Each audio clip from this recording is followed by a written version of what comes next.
E fala, galerinha, beleza? Aqui quem fala com vocês é o Skyzão. E na aula de hoje...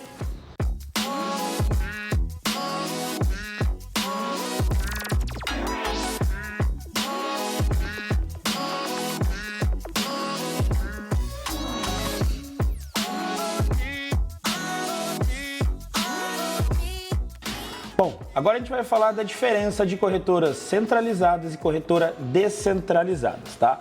Falando de um jeito um pouco mais simples, a corretora descentralizada seriam aquelas corretoras mais conhecidas lá, como PancakeSwap, Raydium, corretoras que a gente já utiliza nesse nosso dia a dia aí, nessas criptomoedas, tá? E as corretoras centralizadas, a gente pode usar como exemplo FTX, Binance, Gate, tem algumas outras aí que a gente também pode citar como exemplo, mas essas são as principais. E o que eu vim fazer aqui nessa aula é explicar para vocês a diferença de uma centralizada para uma descentralizada, tá? Vamos lá, vamos usar como referência a Binance, tá? A Binance, primeiro de tudo, tá? A diferença de uma centralizada para uma descentralizada é que você na Binance, que é uma centralizada, você precisa fazer o seu KYC, que é a sua confirmação de identidade. Você vai precisar mandar lá seu endereço, a sua identidade para confirmar que você, de fato, é você, tá? Esse é o primeiro ponto de diferença entre uma e outra, tá?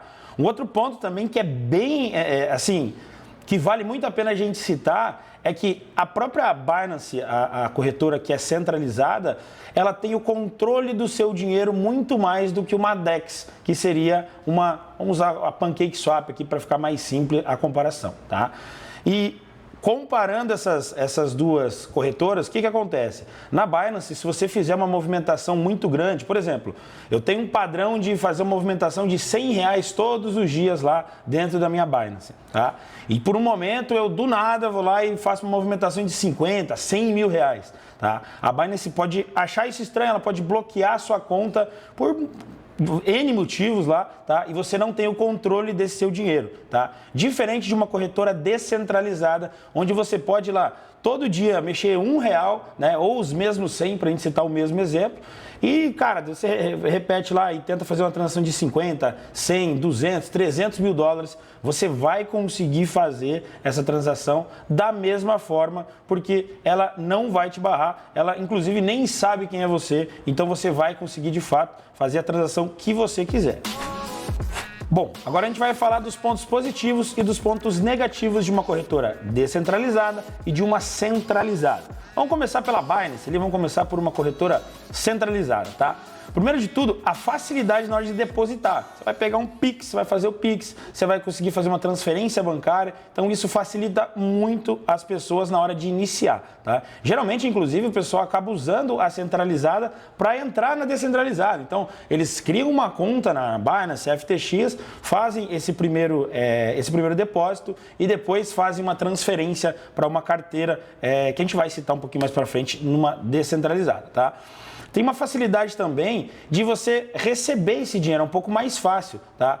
A corretora centralizada, ela tem ligação direta com os bancos. Então, por exemplo, você consegue fazer ali as suas transações dentro da corretora e quando você quer trazer o seu dinheiro para o mundo real, né, trazer o dinheiro para o mundo físico, de fato, você consegue com apenas um clique lá, você manda para sua conta bancária através de Pix, através de transferência bancária também. Então, é uma outra questão que é bem válida na questão de facilidade aí da corretora centralizada. Também tem uma facilidade de usar, cara. Aparentemente é mais simples, sabe?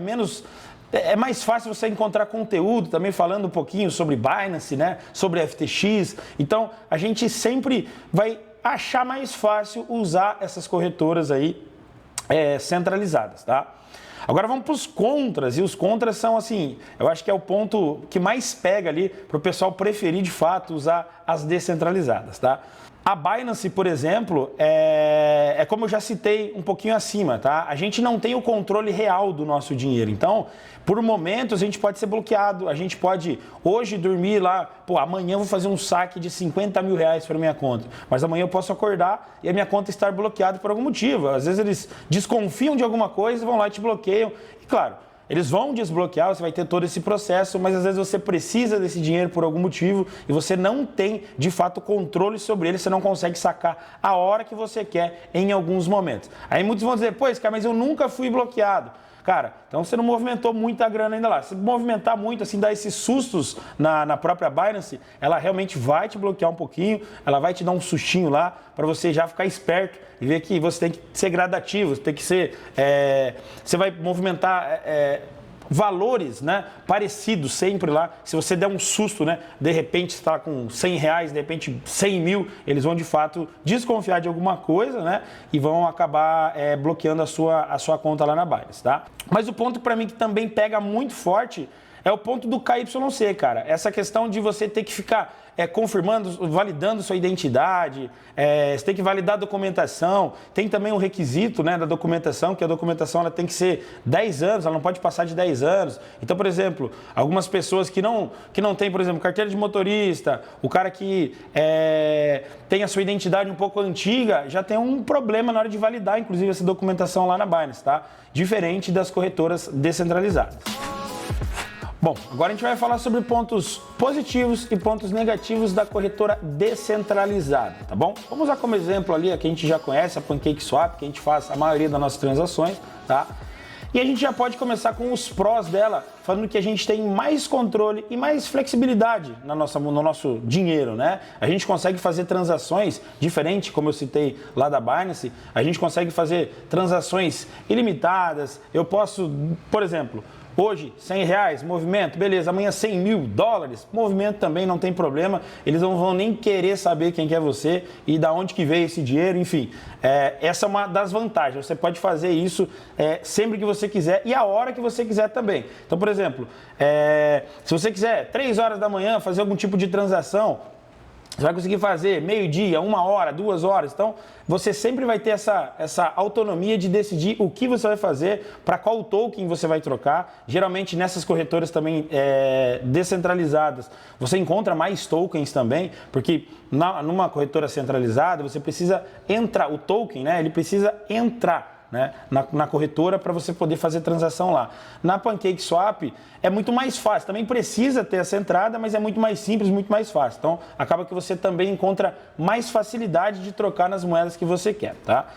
Bom, e os pontos negativos aqui dessa corretora descentralizada, primeiro é que você tem que entender um pouquinho mais sobre esse mercado e você vai precisar utilizar algumas carteiras para você interagir com esses contratos inteligentes. Quais carteiras que a gente pode utilizar? Primeiro você vai ter que ter uma carteira MetaMask ou uma Trust Wallet, ou você pode ter também uma carteira da Phantom, né, que é uma carteira da rede Solana, ou você pode utilizar a Ledger, que é essa carteira física aqui que o pessoal vem utilizando bastante, que te dá também muito mais segurança, tá? Ambas essas carteiras, você precisa tê-las para você poder usar a DEX.